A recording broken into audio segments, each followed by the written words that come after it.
नमस्कार, मैं हूं दिव्या और आप देख रहे हैं आंखें न्यूज 24। आइए सबसे पहले नजर डालते हैं आज के मुख्य समाचारों पर। नमस्कार, मैं हूं अमित और आप देख रहे हैं आंखें न्यूज 24। पूर्णिया सांसद पप्पू यादव ने भारत और पाकिस्तान सीज फायर के बाद क्या कुछ कहा है, सुनिए इस वीडियो में। हमें आंख दिखा रहा है हमारे मुल्क को, जो आतंकवादियों के बदौलत जीता हो, जो आतंकवादियों के पैसे के बदौलत सरकार बनाता हो। आतंकवादी चाहेगा तो वो सरकार में रहेगा, नहीं तो नहीं रहेगा। वहां के सैनिक चाहेंगे तो सरकार में रहेगा, नहीं तो नहीं रहेगा। वो भी भारत को कहता है कि अंतिम सांस तक लड़ेंगे। जिसके फोर्स को खाने के पैसे नहीं, जो दूसरे के अनुकंपा पर जीता हो, चाइना, तुर्की, अनुकंपा पे जीता हो, अपनी जमीन देके, अपनी सब कुछ देके, वो बात करता है भारत के बारे में। हर कीमत पर इस मुल्क के लोग आज ये मान चुके हैं कि अब हमें अंत हो गया, अति हो गया। हमें पीओके दो और आतंकवादी को खत्म करो। और मेरा मानना है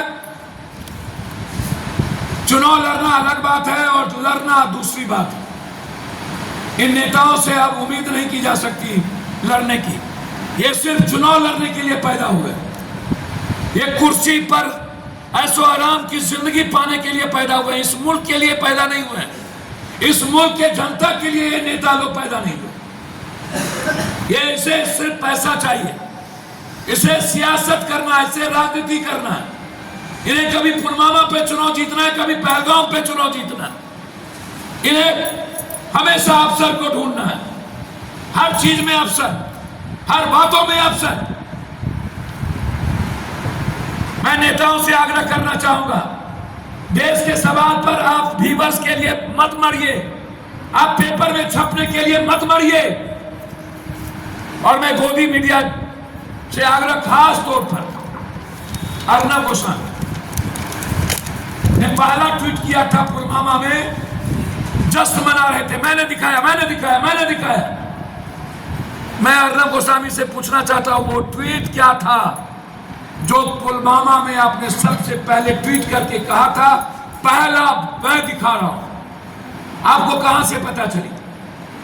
उसका जगह जेल था। दूसरी बात, उन्होंने पहलगाम में कहा कि जज के कारण आज ये घटना घट रही। हिंदुस्तान के सुप्रीम कोर्ट पर दुनिया की हिम्मत नहीं है उंगली, ये अर्नब गोस्वामी ने सुप्रीम कोर्ट पर उंगली उठाया। क्या उसकी जांच नहीं होनी चाहिए?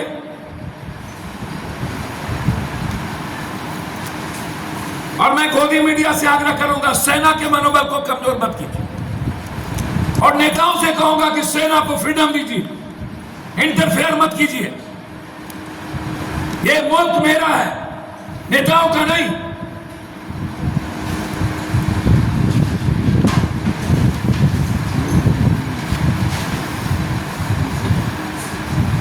इसलिए ये जो कुछ गोदी मीडिया लोग हैं, इस्लामाबाद खत्म कर दिए, पाकिस्तान मिटा दिए, कराची उड़ गई, शाहबाज भाग गया, शाहबाज ढूंढ लिए।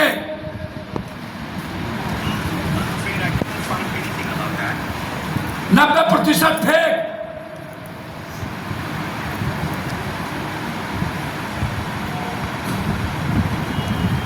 और ये अंधभक्त लोग, उनसे भी मेरा आग्रह है कि इंदिरा गांधी जी इस देश की, जो अटल जी ने जिनको दुर्गा और चंडी कही थी, वो सही कि जो अमेरिका के राष्ट्रपति बगैर बात किए ट्वीट करता है और हम सीज फायर कर देते हैं। जो मुल्क अमेरिका के ट्वीट पर चले ने माकूल जवाब दिया है। भारतीय सेना ने बढ़ चढ़कर पाकिस्तान के सारे मंसूबों को पानी फेरा है। हमारी सीमाएं अभेद रहीं और हम उनकी सीमाओं में घुसकर उनके एयर बेस से लेकर कई इलाकों को ध्वस्त करने में सफल रहे। और उसके बाद जब पाकिस्तान ने घुटने टेके हैं तो निश्चित रूप से उसके आधार पर उनके मंत्री, विदेश मंत्री या उनके आर्मी चीफ ने सीज फायर का गुहार लगाया, तो निश्चित रूप से भारत ने उस पर विचार किया और सीज फायर की चीज़ों को सहमति दी। लेकिन कुछ ही घंटों के बाद उसने उल्लंघन किया निश्चित उल्लंघन के बाद भी प्रक्रिया पर भारत ने भी उस समय भी रिटेलिएट किया है और अब उसके बाद 1-1.5 घंटे के अंदर ही वो चीज़ें रुक गई, 8 बजे के बाद से 8:30 के बाद। लेकिन अगर फिर भी ऐसा कुछ परिस्थिति अगर पाकिस्तान उत्पन्न करेगा तो उसको उसी लहजे में जवाब दिया जाएगा। ये भारत के लिए भी कहा है कि पहलगाम हमले से लेकर के सीज फायर तक बिंदुवार तरीके से जांच होनी चाहिए, संसद का विशेष सत्र बुलाना चाहिए। तेजस्वी यादव को पहले पता होता है कि इन सब चीज़ों पर बयान देते हैं, जानकारी है उनको। भारतीय सेना अभी लड़ रही है, संघर्ष कर रही है, तो उनको सदन के सत्र का, जब सदन का सत्र चलता है तब तो घर में सो जाते हैं, अपने घर में सोए। सदन का सत्र तो चलता है, लंबा लंबा बिहार विधानसभा का सत्र चला, नजर आते हैं तेजस्वी यादव और तेज प्रताप। अब संसद का सत्र बुला लीजिए। अरे भैया पहले जो काम है उसको करने दीजिए। अभी सैनिक संघर्ष करे, पूरी सरकार उसमें लगी है और आपको संसद जब सत्र चलता है तो घर में सोते रहते हैं।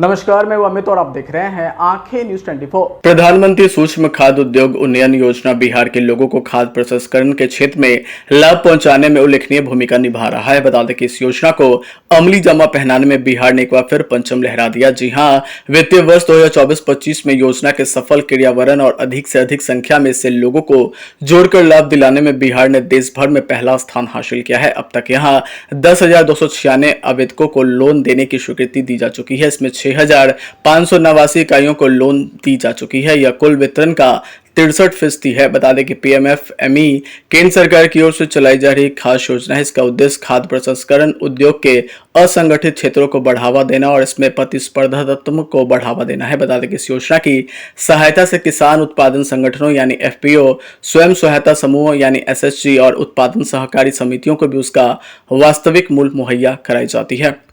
तो वहीं PMFME योजना के तहत लाभार्थियों की कई तरह की श्रेणी तैयार की जा सकती है। इसमें उद्यमी, प्राइवेट लिमिटेड कंपनियां, प्रोप्राइटरशिप फर्म, साझेदारी फर्म, गैर सरकारी संगठन, NGO, सरकारी समितियां, FPO और स्वयं सहायता समूह शामिल है। बता दें कि बिहार सरकार में उद्योग मंत्री नीतीश मिश्रा ने बताया कि PMFME राज्य में उद्यमशीलता खासकर छोटे स्तर के उद्योगों को स्थापित करने के लिए बेहद लाभकारी योजना है। इसका क्रियान्वयन बेहतरीन तरीके से बिहार में हो रहा है। इसी का परिणाम है कि देश में राज्य अव्वल स्थान पर पहुंच गया है। राज्य के लिए यह गर्व की बात है। इसमें राज्य में उद्योग धंधों और रोजगार को बढ़ावा मिलेगा। समाचारों में वक्त हो चला एक छोटे से अंतराल का। पटना में कई वर्षों से शिक्षा में अहम योगदान दे रहा है Gyansthali high school Alamganj Patna city, जहां 10वीं और 12वीं की बोर्ड परीक्षाओं में 100% अंक प्राप्त कर रहे हैं बच्चे। एक ऐसा स्कूल जहां न केवल होती है पढ़ाई बल्कि साथ ही साथ होती है कल्चरल एक्टिविटी, स्पोर्ट्स एक्टिविटी से जुड़े गेम्स, मैथ ओलंपियाड से लेकर साइंस ओलंपियाड, जहां बच्चों के लिए स्कूल कैंपस अत्याधुनिक सुविधाओं से लैस,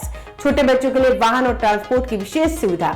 तो देर किस बात की, आज ही कराएं अपना नामांकन Gyansthali high school Alamganj Patna city में, जहां नामांकन की प्रक्रिया जारी है। संपर्क करें पुलिस चौकी Alamganj main road near Alamganj थाना पटना बिहार 800007।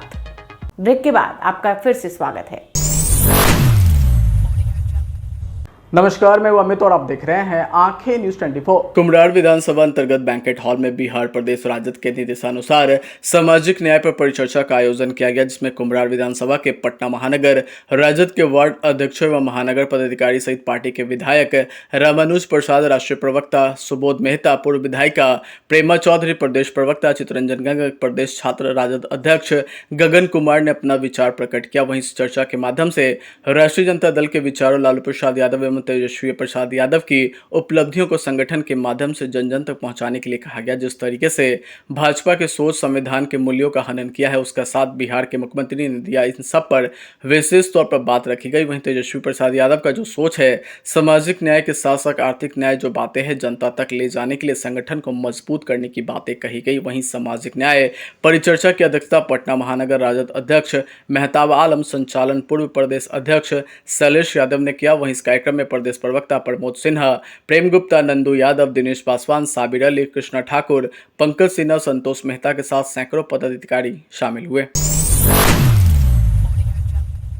नमस्कार, मैं हूं अमित और आप देख रहे हैं आंखें न्यूज 24। बरसात के मौसम में आम लोगों को सड़क संबंधी परेशानियों से निजात दिलाने के लिए ग्रामीण कार्य विभाग ने समय रहते ही कमर कस ली है। जी हां, आज अधिवेशन भवन सभागार में मंत्री अशोक चौधरी की अध्यक्षता में ग्रामीण सड़क शुद्धिकरण एवं प्रबंधन कार्यक्रम के तहत एक महत्वपूर्ण संवाद सत्र का आयोजन किया गया, जिसमें राज्य भर के संवेदक और जिला स्तरीय विभागीय अधिकारी मौजूद रहे। बता दें कि इस अवसर पर मंत्री अशोक चौधरी ने साफ शब्दों में निर्देश दिया कि जून से पहले राज्य के सभी ग्रामीण सड़कों को गड्ढा मुक्त किया जाना अनिवार्य है, ताकि मानसून के दौरान आवागमन में किसी प्रकार की लोगों को असुविधा न हो। उन्होंने सड़क निर्माण कार्यों की गुणवत्ता पर विशेष बल देते हुए स्पष्ट किया कि लापरवाही या सीमा समय का उल्लंघन किसी भी स्थिति में बर्दाश्त नहीं किया जाएगा। संवेदकों के भुगतान को और अधिक पारदर्शी और समयबद्ध बनाने पर भी मंत्री ने जोर दिया। बताते कि ग्रामीण कार्य विभाग के अपर मुख्य सचिव ने इस मौके पर स्पष्ट कहा कि गुणवत्ता से कोई समझौता नहीं किया जाएगा और सभी कार्य समय पर पूरे हो, यह सुनिश्चित करना विभाग की सर्वोच्च प्राथमिकता है। उन्होंने सभी जिलों में अधिकारियों और संवेदकों के बीच बेहतर समन्वय स्थापित कर कार्यों को प्रभावी ढंग से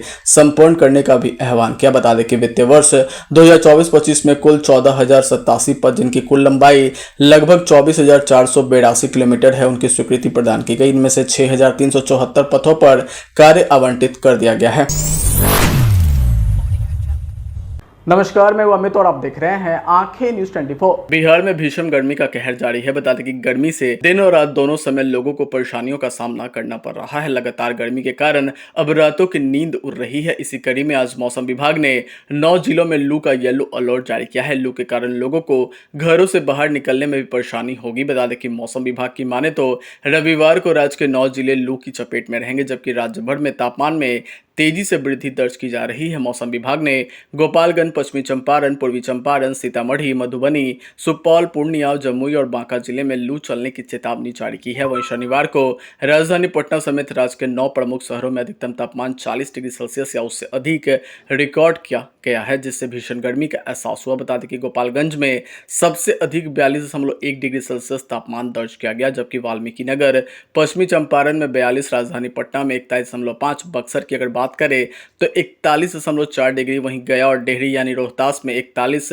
डिग्री सेल्सियस रिकॉर्ड किया गया। तो वहीं बांका और शेखपुरा में 40.6 डिग्री, औरंगाबाद में 40.5, भागलपुर की अगर बात करें तो 40.1 और आरा, मोतिहारी, सुपौल तथा दरभंगा में 40 डिग्री के आसपास तापमान दर्ज किया गया। वहीं राज्य के अन्य हिस्सों में भी अधिकतम और न्यूनतम तापमान में इजाफा देखा गया है। औरंगाबाद में तेज हवा 41 किलोमीटर प्रति घंटे की रफ्तार से चली। वहीं राजधानी पटना में शनिवार को सुबह से ही तेज धूप और गर्म हवाओं ने लोगों को पूरी तरह से बेहाल कर दिया। राजधानी पटना में अधिकतम तापमान 41.5 डिग्री सेल्सियस और न्यूनतम तापमान की अगर बात करें तो 27.5 डिग्री सेल्सियस रिकॉर्ड किया गया। आज के लिए बस इतना ही। अगली बार हम फिर हाजिर होंगे, तब तक के लिए देखते रहिए आंखें न्यूज 24। अगर आपने अभी तक हमारे चैनल को सब्सक्राइब नहीं किया है तो हमारे चैनल को जल्द से जल्द सब्सक्राइब करें, लाइक करें, शेयर करें और कमेंट करें।